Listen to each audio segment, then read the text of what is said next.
आज हम सभी फर्स्ट इंडिया द्वारा आयोजित इस Rajasthan renewable and non renewable energy development summit में शरीक होने के लिए आए हैं और इस फर्स्ट इंडिया का हम चर्चा करें और उसमें जगदीश चंद्रा जी की चर्चा नहीं हो तो ये अधूरा रहता है। और जगदीश चंद्रा जी के साथ जो सीईओ पवन अरोड़ा जी दोनों ने मिलकर के जो इसको आगे बढ़ाया है, तो हम देखते हैं कि 1-1 2 होते हैं, लेकिन ये 1-1 11 हैं और दोनों ने मिलकर इसको जिस तरह से आगे बढ़ाने का काम किया है और इस चैनल ने फर्स्ट इंडिया ने पूरे इस मीडिया जगत में जो नाम किया है, निश्चित रूप से वो एक सबके लिए इन्होंने अनुकरणीय काम किया है। हमारे बीच में रोहित गुप्ता जी ऊर्जा विकास के सीएमडी, हमारे नकाते जी एमडी हमारे ऊर्जा, हमारे देवेंद्र सरंगी जी सीएमडी उत्पादन निगम, हमारे बीच में नवीन अरोड़ा जी ऊर्जा सलाहकार, VP Singh ji member RERC, Jitendra Singh ji editor first India, हमारे विकास शर्मा जी मुख्य संवाददाता,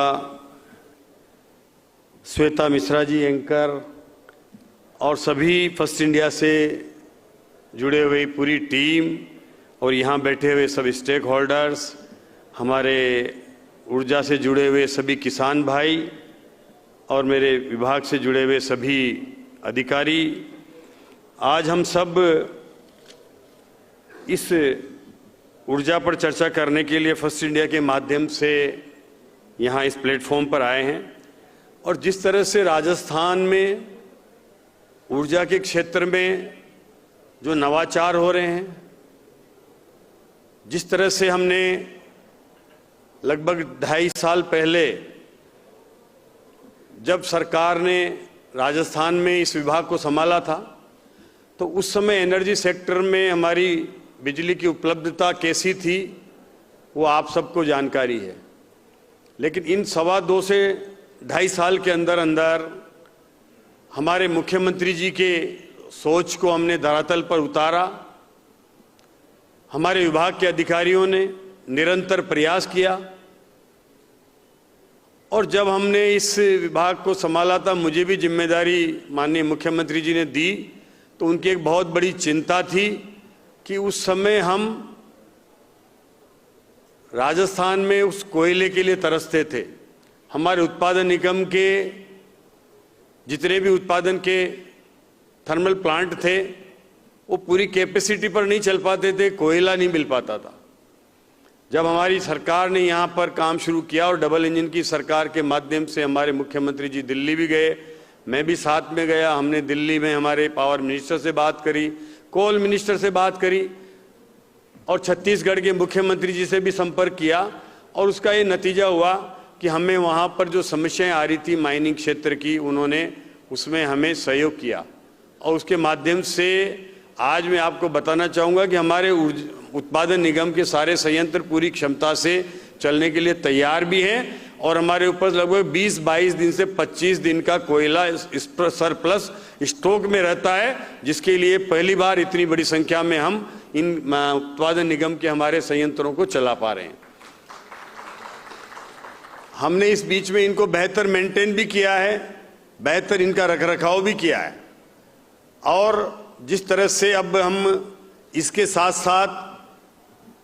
जब ये उस समय हमारा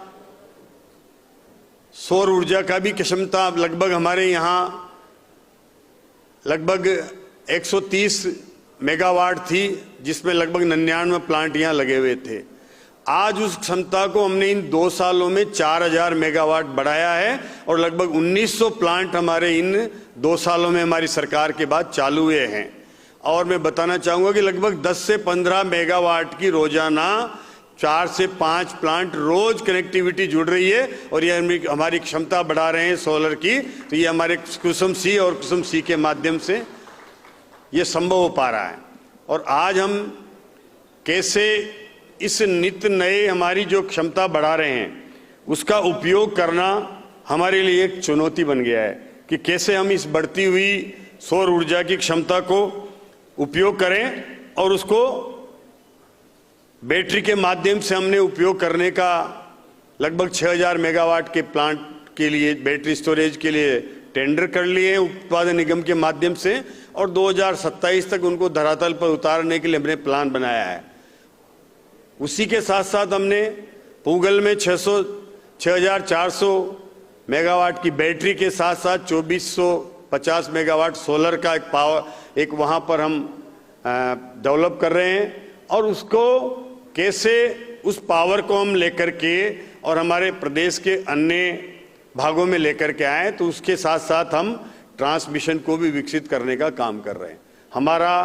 पूगल का पार्क जब भी धरातल पर उतरेगा जब वहाँ पर हमारे पास ट्रांसमिशन की कैपेसिटी डेवलप होगी और उसके लिए हमने प्लान तैयार भी किया है। उसके लिए हमारे एडीकेसी की सारी तैयारियां हैं और लगभग 10,000 करोड़ के हमारे ट्रांसमिशन के प्रोजेक्ट अभी चल रहे हैं जो ऑन गोइंग हैं और हमने इस 2 सालों में 57 हमारे ट्रांसमिशन के 132 से लगा के 220 तक के प्लांटों को जीएसएस को हमने धरातल पर उतारा है। 5 साल में कांग्रेस के राज में 44 जीएसएस बने थे 2 साल में। 5 साल में हमने 2 साल में 57 जीएसएस बना करके चालू कर दिए हैं और लगभग 150 और भी प्लांटों का हमारा जीएसएस का काम चालू है। उसके अलावा हम टीबीसीबी पर भी हमने निकाल रहे हैं और लगभग 20,000 करोड़ के और प्रोजेक्ट हमारे धरातल पर उतरेंगे इन 5 साल आने वाले समय में। तो इस तरह से इतनी बड़ी संख्या में हमारा ट्रांसमिशन का प्रोजेक्ट हमारे चल रहे हैं जिनको हम लेकर के आ रहे हैं और उसके माध्यम से पावर एवोक्यूएशन आज हमें जरूरत है कि हम खुसखेड़ा हो, हमारा निमराना हो, हमारा अलवर का क्षेत्र हो या हमारा धौलपुर से लेकर के और हमारा भरतपुर क्षेत्र हो, करौली वाला, तो यहाँ हमें जो कंस्टेंट है जब तक हमारी बड़ी पावर की क्षमता वहाँ तक ले जाके और हम नहीं बनाएंगे तब तक वहाँ पर ये संभव नहीं है। तो इस तरह से कई लोग ये संभावना व्यक्त करते हैं कि राजस्थान में इतनी बड़ी संख्या में जब अभी ट्रांसमिशन का प्रोजेक्ट चल रहे हैं कहीं ये पावर और रिन्यूएबल पावर सोलर पावर बाहर तो नहीं जाएगी, लेकिन ऐसी संभावनाएं जीरो है। हम अपनी आवश्यकता के अनुसार ही इनको डेवलप कर रहे हैं और जो हम डेवलप कर रहे हैं वो लगभग हमारे यहाँ कंज्यूम होगी तभी जाकर के। और इसके कोई भी प्रोजेक्ट हो हमारे ट्रांसमिशन के बिना 4 साल के वो धरातल पर नहीं उतरते हैं। हम बहुत कोशिश कर रहे हैं कि 2 साल में आ जाए, 2.5 साल में आ जाए, लेकिन फिर भी कहीं न कहीं कोई ROW की प्रॉब्लम आती है, दूसरी प्रॉब्लम आती है और 4 साल में 3 साल में डिमांड कितनी बढ़ेगी ये हमें पता नहीं है। लेकिन हमारे पास इस तरह की लॉन्ग टर्म की प्लानिंग नहीं होगी तो आने वाले समय में हम अगर प्रदेश का विकास करना चाहते हैं तो असंभव है। कोई भी यहाँ पर 2 से 3 भी अगर डेटा सेंटर आ जाते हैं तो एक डेटा सेंटर का ही 1 गीगावाट की कंजम्पशन हो जाती है। अगर 3 से 4 डेटा सेंटर लाना है तो उनको हमें बढ़ाना है तो उनकी कंजम्पशन के हिसाब से हमारे पास हमारा उत्पादन भी होना चाहिए, ट्रांसमिशन भी होना चाहिए और हमारे पास उनके लिए क्षमता भी होना चाहिए। तो ये चीज़ें आने वाले भविष्य की हमारी जो रूपरेखा है वो तैयार करने के लिए ज़रूरी है कि हमारा ट्रांसमिशन की क्षमता बढ़े, हमारी बैटरी स्टोरेज की क्षमता बढ़े। हम बैटरी स्टोरेज को भी हमारे चाहे वो अक्षय ऊर्जा के माध्यम से हो चाहे हमारे उत्पादन निगम के माध्यम से तो बढ़ा ही रहे हैं, लेकिन मैंने हमारे डिस्कोमों को कहा है कि हम डिसेंट्रलाइज बैटरी स्टोरेज लगाए जहां हमारे 33 kV के जीएसएस पर पावर हमारी चाहे वो रूफटॉप की हो या हमारी कुसुम की हो वहाँ जनरेशन हो रहा है और पावर दिन में हमारा वापस ग्रिड को जा रही है तो वहीं पर हम बैटरी स्टोरेज भी लगाएं। उसकी संभावनाएं हम तलाश रहे हैं, उसका एक पायलट प्रोजेक्ट बना रहे हैं और तीनों डिस्कोमों में हम वो 1-1 मेगावाट के ऐसे बैटरी स्टोरेज लगाने के लिए बहुत जल्दी ही उसकी निविदा निकालेंगे ताकि वहाँ वो पावर एवोक्यूएशन होके और ग्रिड में ना जाए, वहीं स्टोरेज हो जाए और वहीं उसकी जरूरत रात के समय पूरी हो जाए। तो उससे हमारी चीज़त भी बचेगी, हमारा ट्रांसमिशन का भी लोड कम आएगा, हमें ट्रांसमिशन की जरूरत नहीं पड़ेगी, क्षमता बढ़ाने की जरूरत नहीं पड़ेगी। इन सब चीज़ों पर हम प्लान कर रहे हैं और आगे बढ़ करके और काम कर रहे हैं। तो राजस्थान में आने वाले समय में आपने देखा है कि अभी जो ईरान का युद्ध और जिस तरह से अमेरिका का युद्ध हुआ और उसमें जो संभावनाएं हमारी आज ये तेल की आयात की हुई है और उसकी वजह से हमने कुछ नया सोचना पड़ेगा। और उस सोच के लिए बहुत ज़रूरी है कि जितनी बड़ी हमारी विदेशी मुद्रा हमारा पेट्रोलियम पदार्थों पर, चाहे वो गैस पर बाहर जारी है विदेशों में, अगर उसको रोकना है और आगे बढ़ाना है तो हमें जनरेशन बढ़ाना पड़ेगा। और आने वाले समय में पूरे देश में जितना भी हमारा ट्रांसपोर्ट का सिस्टम है वो जो चल रहा है उसको हमें ईवी पे लाना पड़ेगा। और ईवी पे लाना है तो हमें वापस हमारी बैटरी भी बढ़ानी पड़ेगी, हमें जनरेशन भी बढ़ाना पड़ेगा, ट्रांसमिशन भी बढ़ाना पड़ेगा। तो बड़ी संख्या में ये जो चेंज आने वाला फ्यूचर का है ये आएगा। और मैं समझता हूँ कि जिस तरह से हम संभावनाएं बता रहे हैं कि सोलर में आज कहते हैं कि भाई इतना गीगावाट हमारा जनरेशन है, लेकिन इतना हमारा जितना सोलर की हमारी मॉड्यूल की मैन्युफैक्चरिंग है उसके साथ साथ सेल की मैन्युफैक्चरिंग भी बढ़ाना आवश्यक है। उसके साथ साथ चाहे वो उसके लिए वेपर्स हो, इंगट हो, उससे जुड़े हुआ बैटरी के लिए हमें वो मैन्युफैक्चरिंग बढ़ाना हो, तो इस क्षेत्र में भी हमारे पास इन्वेस्टमेंट राजस्थान में आए। इस ओर भी ये प्रदेश की हमारे जितने भी यहाँ स्टेक होल्डर हैं उनसे कहूँगा कि हम राजस्थान में वो इंडस्ट्री लगाएं जो रिन्यूएबल क्षेत्र में, चाहे वो इनके लिए बढ़ाने के लिए आवश्यक है, चाहे वो सेल की हो, चाहे वो इंगट की हो, चाहे वो वेपर्स की हो, चाहे वो बैटरी सेल की हो, तो उससे आने वाले समय में यहाँ पर रोजगार भी बढ़ेगा। और कुछ लोग संभावना व्यक्त कर रहे हैं कि पीक आने वाला है, ये आने वाला है। और मैं कहता हूँ अभी जो रोहित जी बता रहे थे कि चाइना का जनरेशन कितना बता रहे थे आप सर, 2340 गीगावाट है और हमारा स्टेट का शायद 250 क्या पूरा तो 47 है, पर भारत का 275 है। तो हमें मतलब कहाँ तक अभी कितनी संभावनाएं हैं, इसलिए ये संभावनाएं अपार है। और आने वाले समय में अगर हमने डाइवर्सिफिकेशन करना है, ईवी पे आना है सारे ट्रांसपोर्ट सिस्टम को, तो उसके लिए ज़रूरी है कि हमें बैटरी भी लगाना पड़ेगा, हमें मतलब जनरेशन भी बढ़ाना पड़ेगा। तो ये सब चीज़ें उतनी लेवल पर बढ़ेगी। तो अभी बहुत संभावनाएं हैं और रिन्यूएबल के आने वाला फ्यूचर रिन्यूएबल एनर्जी का ही है। चाहे वो हम भविष्य की संभावना है कि 2 साल 2070 तक हमें जीरो कार्बन उत्सर्जन करना है, तो उसके लिए सबसे ज़्यादा पंप स्टोरेज भी लगे, हमारी बैटरी भी बढ़े, सोलर भी बढ़े। तो ये सब चीज़ें बढ़ेंगी तभी संभावना है। और राजस्थान में सबसे ज़्यादा अगर पूरे देश में रिन्यूएबल एनर्जी का कोई हब है तो राजस्थान है। और आगे अपार संभावनाएं हमारे पास और बहुत है।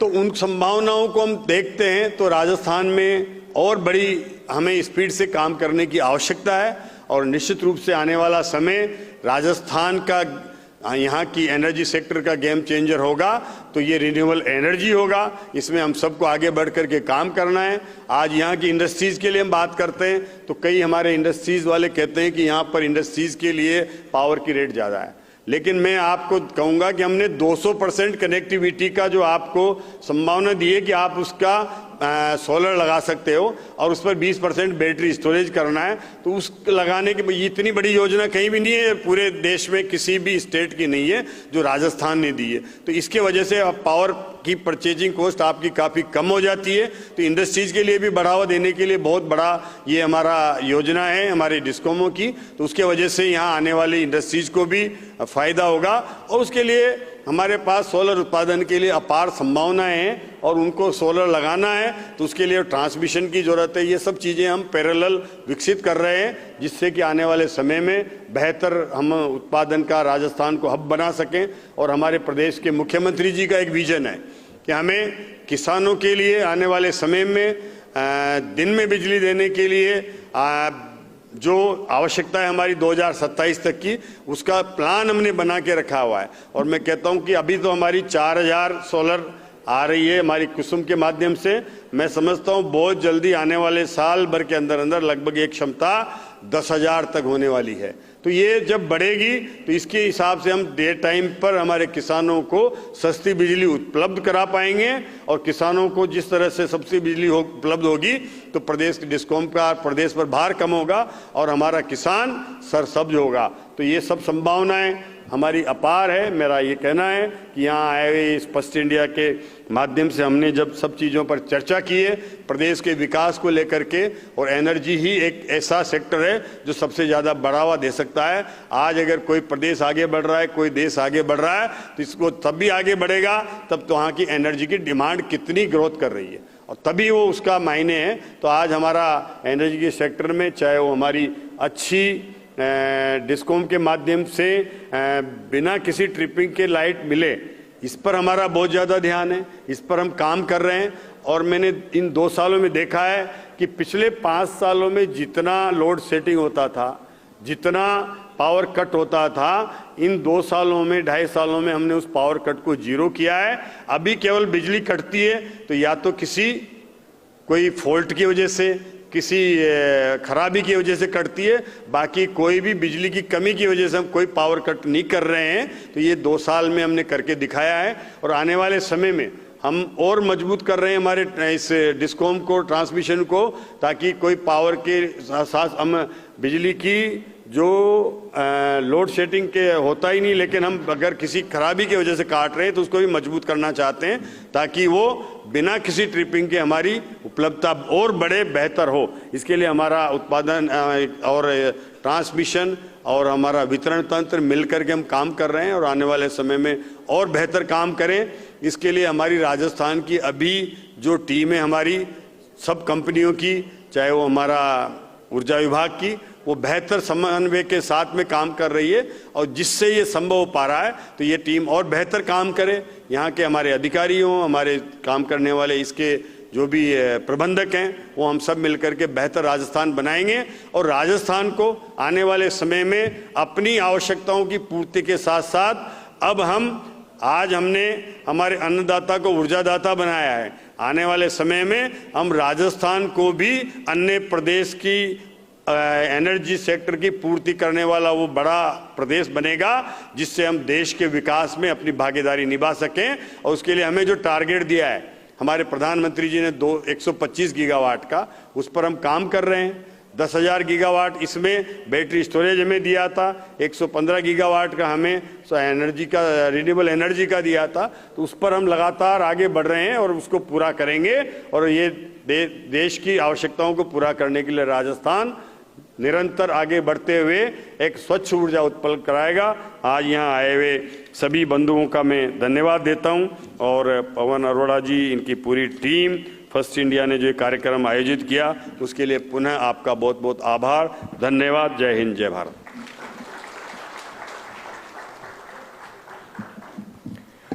बहुत शुक्रिया आपका हीरालाल जी, और आपने तो पूरा खाका ही खींच दिया यहाँ पर, जिससे पूरी तस्वीर साफ हो गई कि